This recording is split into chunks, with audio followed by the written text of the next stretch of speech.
Well, hello there, you're watching India Today Tech. I'm Rahul Sethi, and in this video I'm going to tell you about the Nokia 8.1. This phone launched as Nokia 8.1 in India at about 25,000 rupees and is available in China as X7. Now I believe that this resembles more like the Nokia 7 Plus rather than the Nokia 8. One, because it doesn't have a flagship processor, and B, it is quite a big and bulky device. But let that be alone. Is the Nokia 8.1 at 25,000 rupees a great buy? Let's take a look. The Nokia 8.1 surely looks premium, although it doesn't really look like the older Nokia 8. At 6.18 inches, it has a bigger display with a notch, and there's glass at the back, which makes it feel more fragile. Nokia has used 2.5D curved Corning Gorilla Glass both at the front and the back, and you will see that it makes the device look very premium. The glass seamlessly melts into the metal frame, which is a Series 6000 aluminum frame, and there's steel accent running around the middle of the frame. The similar steel accent runs around the camera module as well, and the fingerprint scanner also. So you'll see the Nokia 8.1 resembles more like the Nokia 7 Plus compared to the Nokia 8.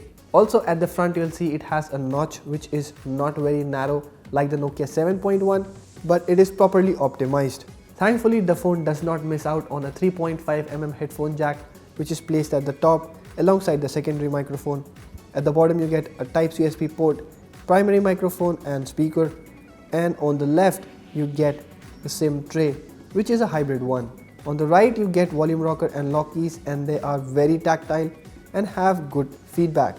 Also, Nokia has been very creative with color scheme on the Nokia 7 Plus, and same is the case with the 8.1. Our review unit was an iron steel color and we really liked it. It's quite a unique one, and you would see the color change in various lighting conditions. Now, thanks to Corning Gorilla Glass on the display, it gives you a very smooth touch experience and also prevents it from scratches. But the main part is that the display is HDR10 compliant and very different from what you get on usual smartphones. In fact, even on usual Nokia smartphones. Now, I'm sure you would want to know what's the Nokia Pure Display all about. So it's actually a display technology that Nokia has used on this one, and it has paired a dedicated chip alongside the display and uses software algorithms to make colors more beautiful. So what that does is make all the videos that you watch on the phone like HDR content. It upscales HDR content, that is a standard content, to HDR and makes it look more appealing. It also bumps up the contrast ratio to 10:1 and automatically adjusts to the ambient lighting conditions. But for me, the great part was that the display looks very vivid all throughout. It feels like you're using a flagship smartphone and not really a 1080p display. Now, another thing that Nokia 8.1 should not be called an 8.1 is the fact that it does not come with a flagship chipset.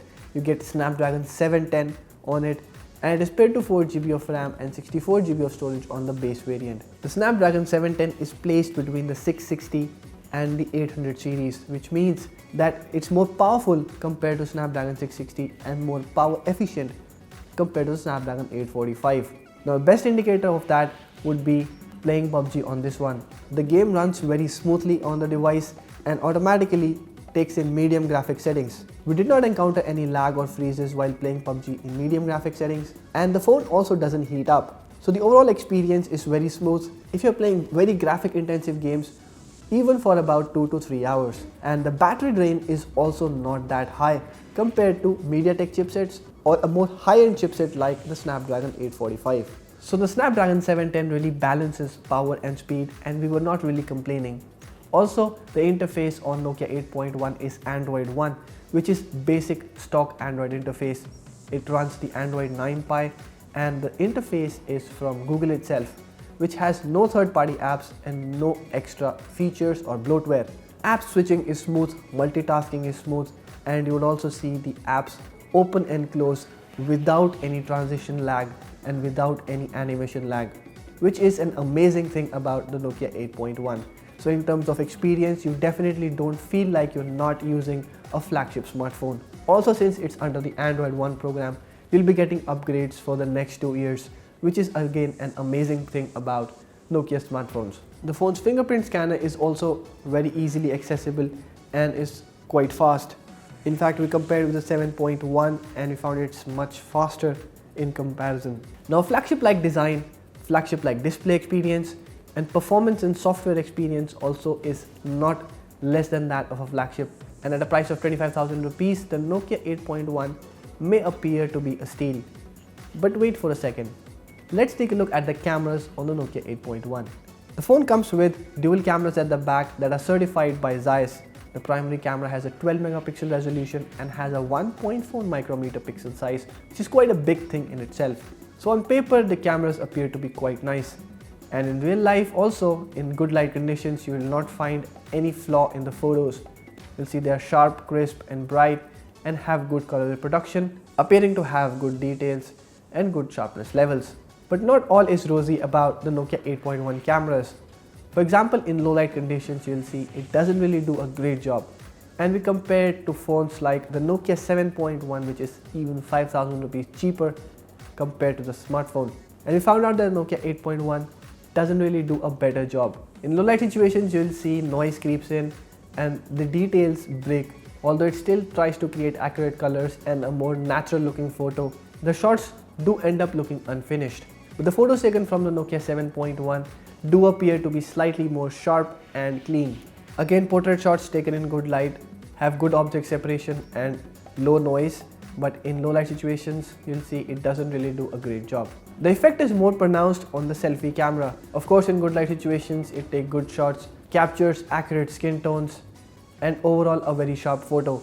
But in low light, you'll see it has a lot of noise and the details are nowhere close to what you would expect from a 20 megapixel camera. And that is clearly evident from shots taken by the Nokia 7.1.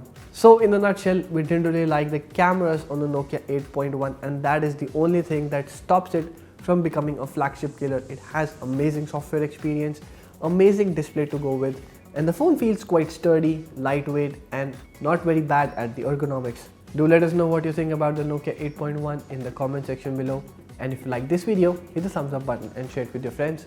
Subscribe to our channel to get latest videos on technology, smartphones and other gadgets like this. Thank you for watching.